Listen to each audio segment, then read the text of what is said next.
My name is Melissa. The other day, my daughter Kelly said to me, "Mom, why does your voice get so high when you're on the phone?" And just like that, at 47, I felt embarrassed as a housewife.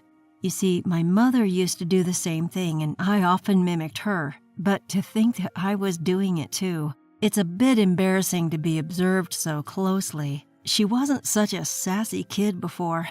I wonder who she takes after. Makes me want to meet the parents. Just kidding. Today's story is about her, before she was even born. I really want you to hear it. It was over a decade ago. I was just past 30. After marrying my husband, our life had finally settled down, so I took a part-time job at a nearby market, but it turned out to be a bad move. To be precise, it wasn't so much the workplace, but rather the store manager, Smith, who was incompetent, making the work environment unbearable. Smith was what you'd call green, only his second year on the job.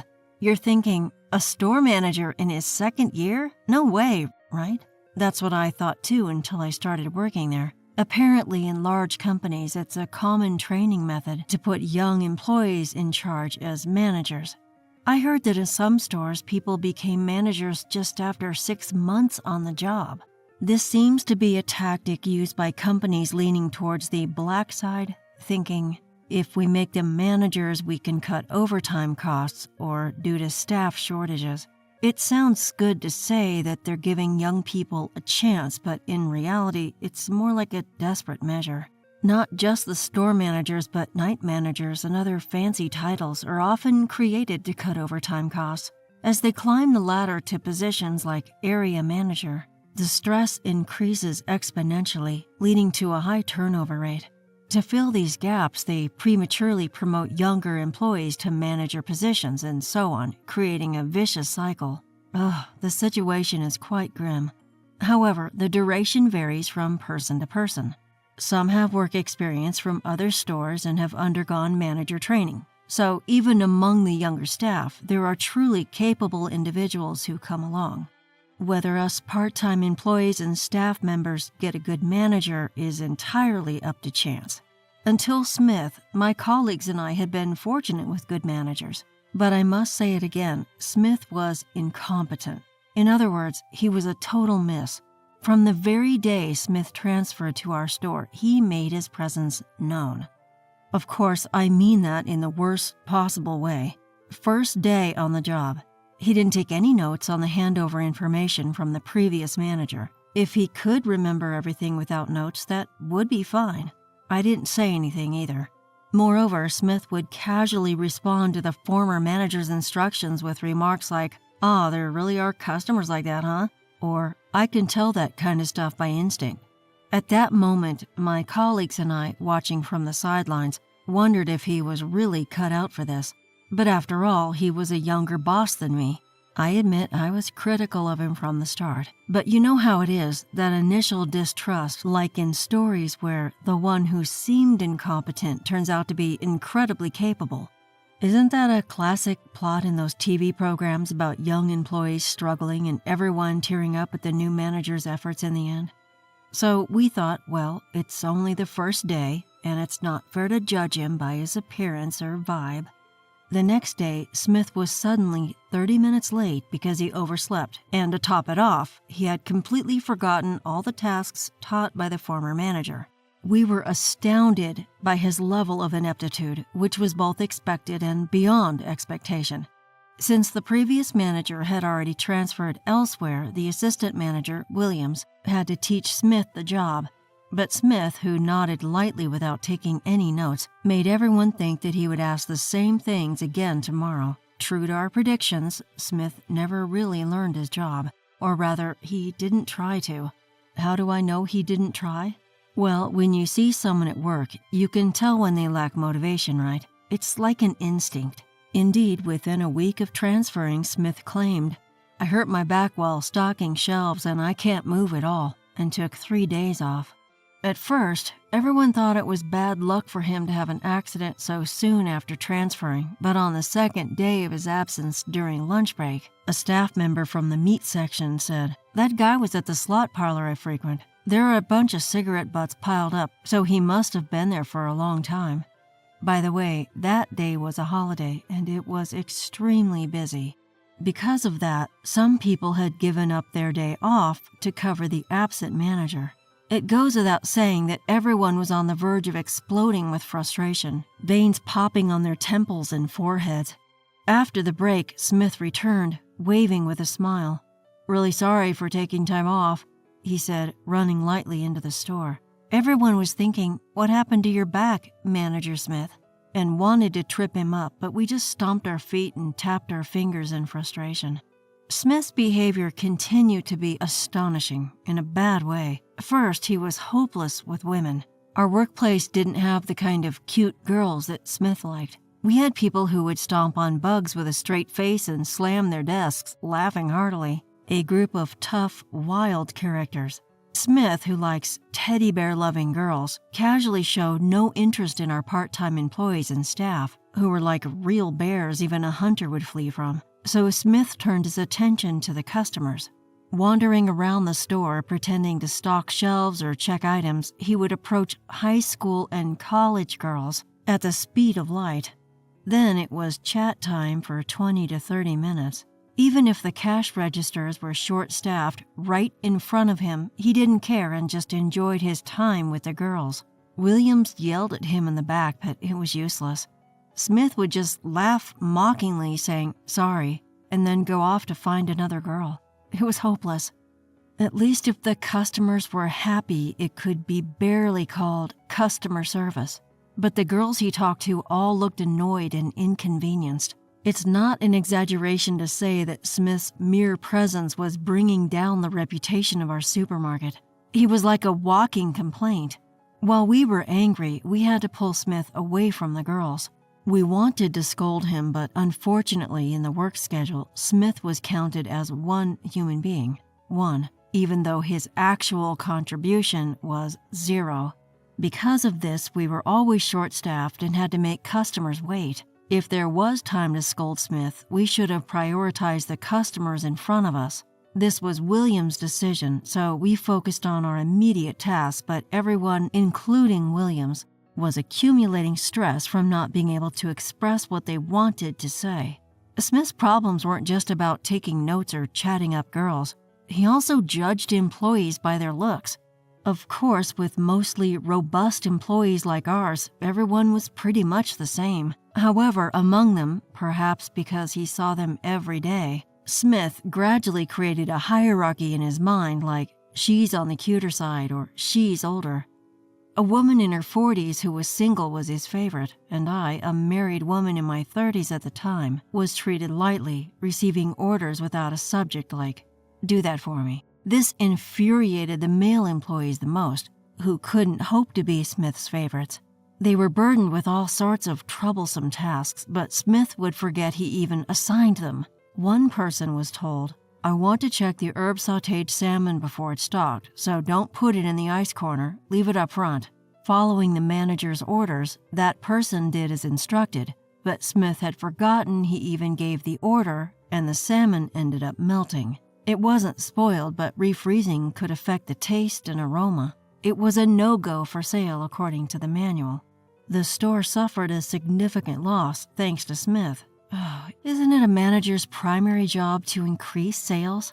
There were other issues too, like when a young part-time employee girl coughed a bit, he sent her home early to avoid worsening her cold, while people not in his favorites had to do overtime and work on holidays. Of course, the employees didn't stay silent, and those who were wronged would shout, "Get your act together," but it had no effect. Smith would defiantly respond, "I'm the manager, right? You think I'm going to listen to you low-level employees? If you have complaints, either quit or try to outrank me." Gradually, Smith started leaving work early. His destinations varied like horse races, slot parlors, or cafes with women he liked. If he only had kept it hidden, but he blatantly boasted about it, killing our motivation. Many young single men actually quit the job because of this. But for those of us with children or taking care of elderly parents, finding another job wasn't easy. Despite our grievances, we had no choice but to cling to this supermarket. We supported each other's busy schedules and shortcomings, trying to work hard even with fewer people, as if Smith wasn't there from the start.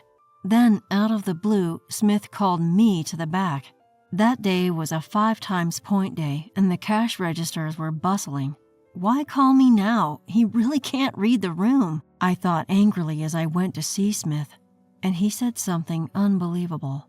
Lately, there have been a lot of letters to the customer consultation desk. Guess what they're about? Maybe complaints about long waits at the registers or being treated roughly when approached or employees talking too much? By the way, the long waits at the registers were because Smith was chatting and we were short-staffed, and despite speeding up, there were too many customers. The complaints about rough treatment and too much employee chatter were all directed at Smith. The possible customer complaints I just listed were practically an introduction to Smith. If there was a Wikipedia page about Smith, this could be copied and pasted directly. But Smith just smirked condescendingly at my words and nodded knowingly. Doesn't he realize it's about him? This failure of a manager? You really understand, don't you? Huh? Smith clapped his hands loudly and rejoiced, leaving me dumbfounded. Did I really understand Smith that well? I didn't like the sound of that, but I doubted this man could see himself objectively. Did he even understand himself? Turns out you're aware after all. Saves me the trouble of explaining. All the customer complaints are about you. What? I've seen it. While I was serving customers, you were talking at the register, always looking busy but actually just scowling. That looks rough. Talking to customers at the register was about your complaints, and having a stern face is just my natural expression, you know. Before I could retort, Smith continued with his theory. I thought there was too much idle chatter among the employees, just chatting while stocking shelves. You all huddle up in the aisles. That's no good. It's something incompetent people do. But that's because we were discussing who would cover for your absence and who would help where. It was frustrating.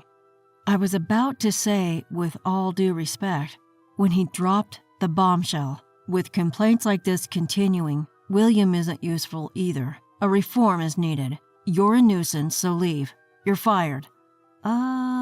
Being fired so abruptly, I was honestly surprised. Fired? Really? Understood, I replied, and immediately went to gather my things from the locker and left the store quickly. It was that evening I received a call from my close colleague, Carol. Melissa, is it true you left? The manager is bragging about it. Yeah, it's true, I left. If you're not here, we can't manage the work. Well, I feel sorry for everyone and frustrated myself, but I was fired. If the store can't function without me, then that's that. That's true. Carol's voice on the phone conveyed her dilemma of whether she should quit too. Hey, Carol, I have a suggestion. Huh? 5 days after that phone call, for the first time since announcing my resignation, I went to the supermarket before it opened. Carol was with me. Spotting us approaching, that man yelled, "You two, what did you do?" Hearing Smith's roar, Carol and I smirked. What's wrong? Looks tough. No way, Melissa, you know what you did. Got caught? As Carol and I played along, Smith shouted again, "Don't mess with me, what's going on? You must have done something. Why am I receiving a dismissal order? It's absurd to fire a manager for not contributing to employee development." The fact is the fact. Responding seriously to Smith's loud complaints, Carol and I said, "Not a single person here thinks you've nurtured them. If I have to thank someone, it would be Williams. But wait, you fired Williams too, right? Incompetent people are not needed." Oh? What have you accomplished? Williams interrupted Smith without missing a beat. Behind him stood many employees and former employees. I learned from Carol's call that after I was fired, Williams was also dismissed for the same reason as me. The reason was lack of proper supervision of employees. Williams and I, despite being busy, had cooperated to keep the store running. I was a part-time employee, but I believed I had earned the employees' trust. Hearing that both of us had left all at once, the employees apparently felt despair. They wondered, what should we do now? When I heard this from Carol, I thought everyone was worried about what to do. We should think about it together. So I took action. I reached out to colleagues and former colleagues and sent a petition to the store's headquarters by express delivery. The petition said, "Recently, our store has been facing a continuous loss of staff and sales are declining. The root cause is the transfer of the new manager." Well, actually, I listed more detailed grievances and issues that the headquarters couldn't notice just by looking at the sales figures. Occasionally, there were incidents like the salmon herb sauté that caused losses, but generally, we all worked hard to avoid causing damage to the workplace. So even by looking at the numbers, our store seemed to be in the usual business cycle of good and bad times. The store wasn't continuously in the red. There are many other stores with a high turnover rate. Since Smith worked decently when the area manager visited, individual complaints of employees leaving were seen as just grudges at the end of a sour human relationship. For these reasons, the headquarters had no idea about the poor environment of our store, hence the petition. A petition from just 1 or 2 people might have been ignored by the headquarters, but the revelations and signatures of over 70 past and current employees, including those who had resigned, had a significant impact. The headquarters, which usually moves quickly in such situations, decided to dismiss Smith almost as if to sweep it under the rug. Along with that, former employees who wished to return to the store were allowed to do so. Short-staffed as they were, the headquarters would prefer a large group of employees over just Smith. Former employees already familiar with the operations were especially welcome to return. Moreover, Williams had secretly brought surveillance camera footage showing Smith persistently bothering customers, which we presented as evidence to the headquarters. We also sent footage showing how Williams and I were unjustly forced to leave. After former employees' accusations and seeing Smith on the surveillance camera harassing multiple women, the headquarters' view was, we can't tell which employee the customer complaints are specifically about as names aren't written, but Smith's behavior as an employee is very regrettable. That was the moment Smith's incompetence was exposed. One former employee's sister had recently been one of the girls bothered by Smith in the store. This girl also submitted a complaint to the headquarters saying she found Smith annoying and wanted to support her sister. Every time he kept saying I was cute and followed me around the store. He persistently asked about my love life and if I'd consider someone like him. I would never have gone there if it wasn't for my sister's store, she said. These various misdeeds were now tightening the noose around Smith's neck, but Smith was still raging. Facing Williams, he shouted, "Don't act all high and mighty. You can't do anything. I'll make them revoke this firing," spittle flying as he yelled. At that moment, Williams showed a nasty smile. "Right, I'm just a former assistant manager. I can't do anything anymore. That's why Melissa asked someone more impressive for help. Right, Melissa?" Williams turned to me, and I smiled just as nastily. "Yep, I doubt even the manager could speak arrogantly to this person. Right, Anne?" A woman quietly walked out from among the employees. Seeing her, Smith exclaimed, "Huh? A job that involves talking to women all day must have been very enjoyable for you, right?" she said. Anne, Smith stammered. It turned out that the woman was Smith's wife. Smith's wife wasn't the store president, but a relative on the president's maternal side. Anne herself wasn't someone with immense power to wield. She was just a typical housewife. But since her brother, who was hired through connections, was at the core of the headquarters operations, she apparently heard about the headquarters decision early. From her brother. "I want to hear the story," she said, and I was called through Williams to explain what happened. As a result, Anne became furious. "My husband, who always says he's too busy to pay attention to me." Her anger surprised us even more than a hunter would. I mean, it was really scary. When she slammed the desk, a cup probably lifted about 1.18 inches off of it. "I've been wanting a child, but he ignores me, yet he has time to play with other women?" "No, it's not like that. I mean, there was no ulterior motive. It's all lies. Fake, fake, fake." "Oh, really? But the surveillance camera showed you following girls around and talking to them. They were customers, right? Surveillance camera? No, that's fabricated. Fake, fake, fake. Enough with the poor lies. Well, I guess it's true. You did approach me in the store, too. That's just the kind of man you are, huh? While pointing at Smith and looking mischievously in our direction, he's just hopeless, isn't he? And smiled as if to say just that. Seeing her refreshingly straightforward attitude, we couldn't help but smile, too. You can't work. Don't cherish me. There's no future with you, especially now that you're fired. What can you do now? No, I'll do anything from now on, shouted Smith. Wait, from now on? Are you admitting that until now you did nothing? Came to work just to give orders and did nothing yourself? I quickly pointed this out and everyone started laughing. What do you want from me? What's your aim? Smith yelled. Perhaps it's the downfall of Manager Smith's life, I answered seriously. That's impossible. That will never happen, Smith shouted back. Then Anne remarked, Oh, but look, you're already on thin ice, aren't you? Huh? Smith gasped.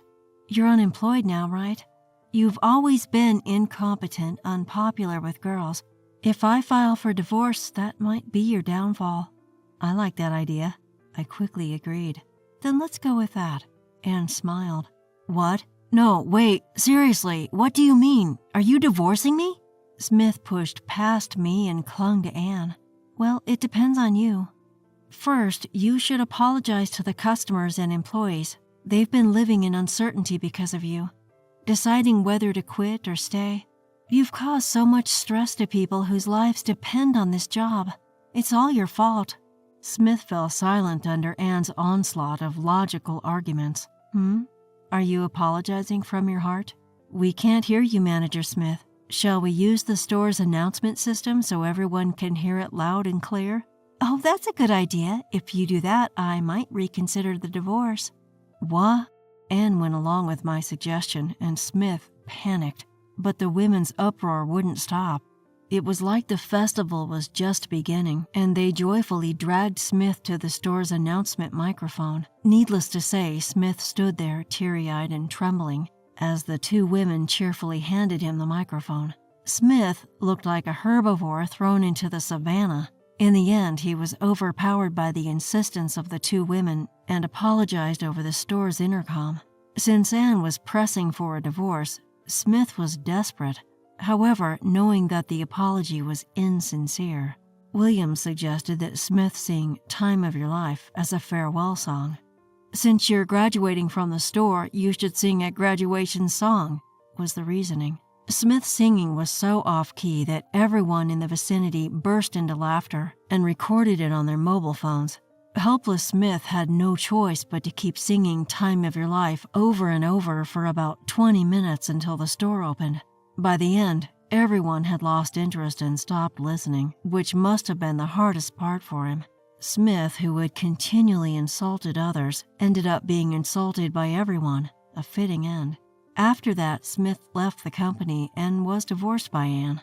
Even after singing Time of Your Life, he ended up graduating from his marriage as well. He better reflect on his actions. I heard that he changed jobs several times but never stayed long anywhere, constantly hopping from one job to another. Now, more than 10 years later, there are rumors like, I saw him collecting cans in rags. He might even be living in a park. Who would have thought he graduated from having a roof over his head, too? Meanwhile, some employees who had quit because of the manager's tyranny returned to the supermarket, myself included. Now, with a former assistant manager as the new manager, Carol, and the new part-time employees were working happily. Thanks to Williams, the manager, even our wages have gone up, which is really great.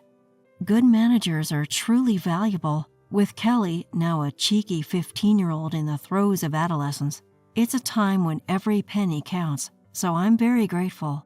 My husband, who used to be away on short-term assignments or business trips, has settled down with promotions over the years, allowing us to spend more time together as a family. We're planning to go on an overseas trip once Kelly's exams are over and the infectious disease situation settles down. A great work environment and a loving home. surrounded by wonderful people. I'm living happily and energetically today.